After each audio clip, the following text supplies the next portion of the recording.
Allons un petit peu plus loin dans l'utilisation des gris en y ajoutant de la couleur.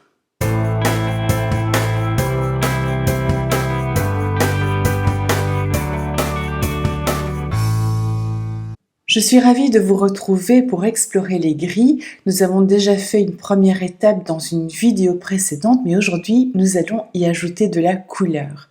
Je m'appelle Sandrine Dupuis, je suis thérapeute et artiste professionnelle et je vous accompagne dans ces vidéos pas à pas pour vous initier à la peinture. D'autre part, je réalise des interviews d'artistes pour que leur travail soit vu, reconnu dans leur singularité. Et si le cœur vous en dit, eh bien, vous pouvez me contacter, peut-être que nous réaliserons le vôtre bientôt. Alors vous constatez qu'au niveau de l'apprentissage de la peinture, j'y vais vraiment de manière très progressive, pas à pas. On ajoute un petit peu de matériel au fur et à mesure. On avait du noir et du blanc. Aujourd'hui, on ajoute une couleur. Choisissez celle que vous préférez et au fur et à mesure, eh bien, on va en ajouter d'autres.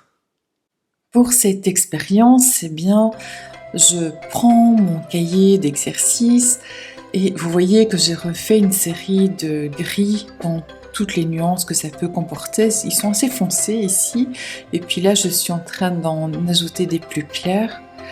Donc c'est un exercice qu'il m'est agréable de faire et de refaire parce que vraiment apprendre à utiliser les nuances, à avoir beaucoup de subtilité là-dedans, je trouve que c'est vraiment intéressant de bien comprendre comment fonctionnent ces couleurs. Et donc sur la page de droite, eh bien, j'ai commencé à faire un dessin à l'aide de tous ces gris-là. Là, vous voyez qu'il y a ici ma palette à laquelle j'ajoute une teinte de bleu. Je mélange ce bleu avec le gris moyen et je vais agir de la sorte avec les différents gris et je vais ici à nouveau refaire une palette de couleurs que je vais inscrire dans mon cahier d'exercice. Donc je vais faire toutes sortes de nuances avec des gris différents et ce bleu que j'ajoute.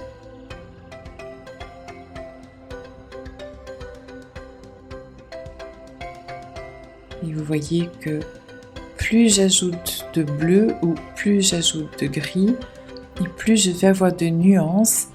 Et ça va à l'infini en fait. Déjà rien qu'avec ça, on peut avoir vraiment un très très grand nuancier.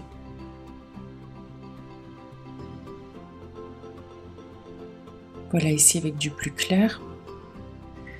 Alors ça, c'est ce qu'on appelle des gris colorés. C'est-à-dire que la couleur n'est pas posée à l'état pur, elle est mélangée avec un gris. Et quand on fait de la sorte, eh bien, les couleurs perdent en intensité. Elles ont quelque chose d'un peu plus terne ou d'un peu plus doux, mais elles ne sont pas éclatantes comme lorsqu'elles sortent du tube. Et si vous faites un tableau où vous mélangez toutes sortes de gris colorés, eh bien, le fait d'avoir du gris qui est commun à toutes les couleurs utilisées, ça va apporter une certaine harmonie à votre tableau. Alors regardez ici, j'en ai vraiment de très très clairs que je vais venir encore poser. Ce que je vous invite à faire, c'est à faire ça, mais avec différentes couleurs. Et vous allez vous créer des pages et des pages et des pages de nuances. Déjà, c'est agréable en soi de faire ces mélanges, mais en plus, vous allez être étonné de la quantité de teintes que vous pouvez obtenir avec finalement très peu de matériel. Et pour faire un petit rappel avec la leçon précédente au sujet des valeurs, vous voyez que, idem, on peut avoir des valeurs avec du blanc, avec du noir et des gris, comme clair, foncé et moyen. Mais on peut faire la même chose avec la couleur. On peut avoir des couleurs claires, moyennes et foncées. Et le fait de mélanger avec du gris, ça n'enlève rien du tout à ça. C'est toujours le même exercice. Et qu'on travaille en noir et blanc ou qu'on travaille avec de la couleur, on va toujours essayer de respecter des proportions, soit davantage de clair et un tout petit peu de foncé, ou le contraire, afin de valoriser une zone de sa peinture. Vous voyez qu'ici, il y a une zone vers le milieu à droite qui est très foncé, et puis le reste est moyen à clair tout autour. Et ça fonctionne aussi bien que le noir et blanc qu'avec la couleur. Amusez-vous, explorez, faites des pages. Votre cahier d'exercice, il sert à ça.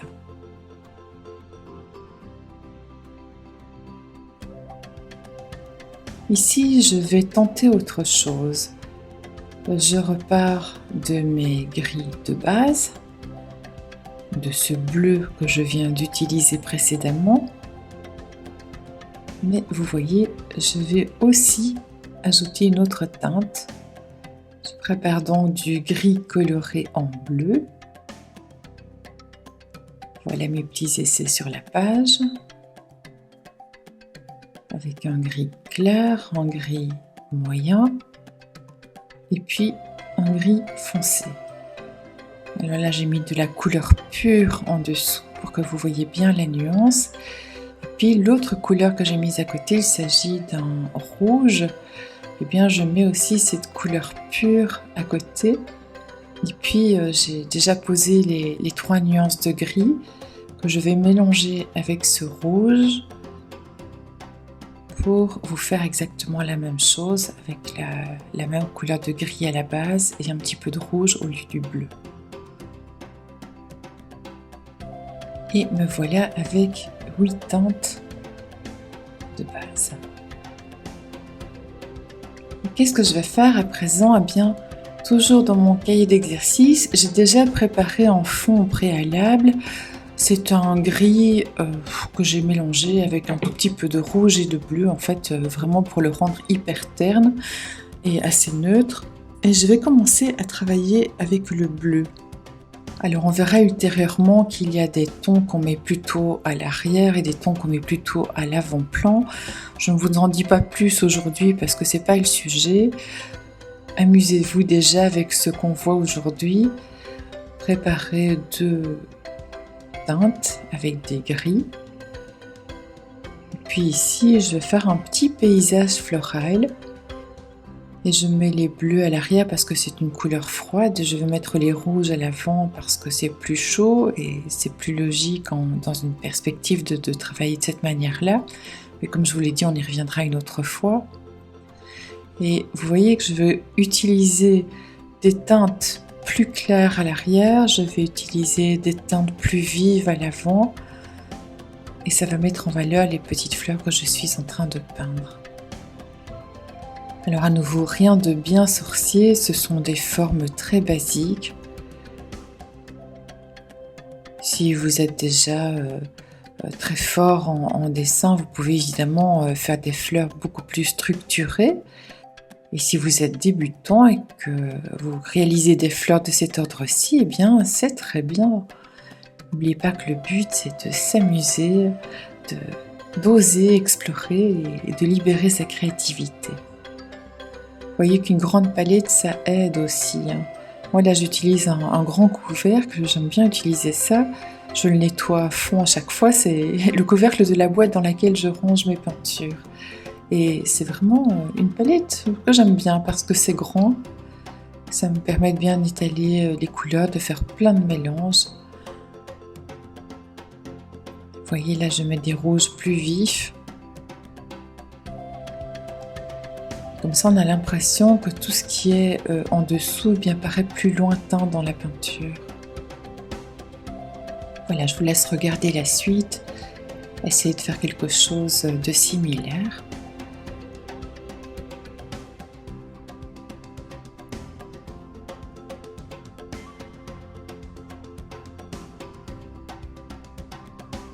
Quelques petites touches de blanc à la fin, ça va suggérer le cœur des fleurs et en même temps apporter un petit peu de blanc à cette page qui en manque un peu. Il y a comme une uniformité de gris et souvenez-vous, il faut un petit peu de foncé, un petit peu de blanc, du moyen. Il faut vraiment que les 3 soient là pour qu'au niveau valeur, ce soit équilibré.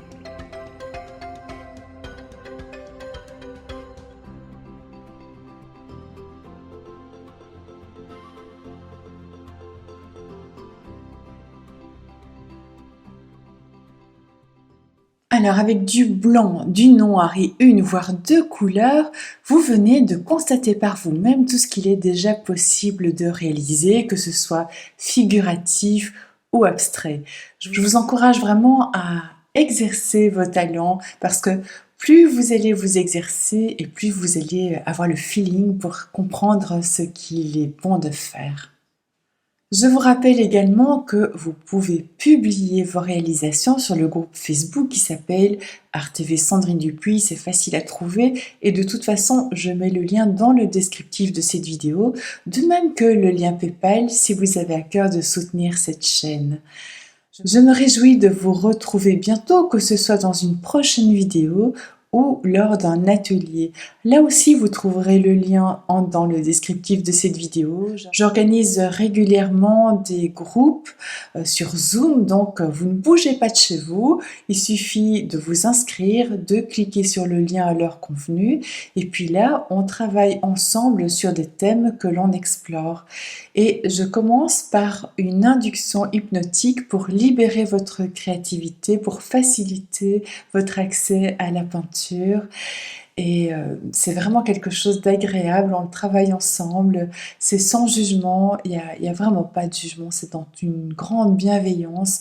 Le but, c'est de passer une bonne soirée ensemble, d'échanger, de se faire des amis, mais aussi d'explorer ses talents et d'apprendre des petits trucs et astuces pour améliorer sa peinture. Donc bienvenue à vous et de toute façon, à très vite dans une prochaine vidéo.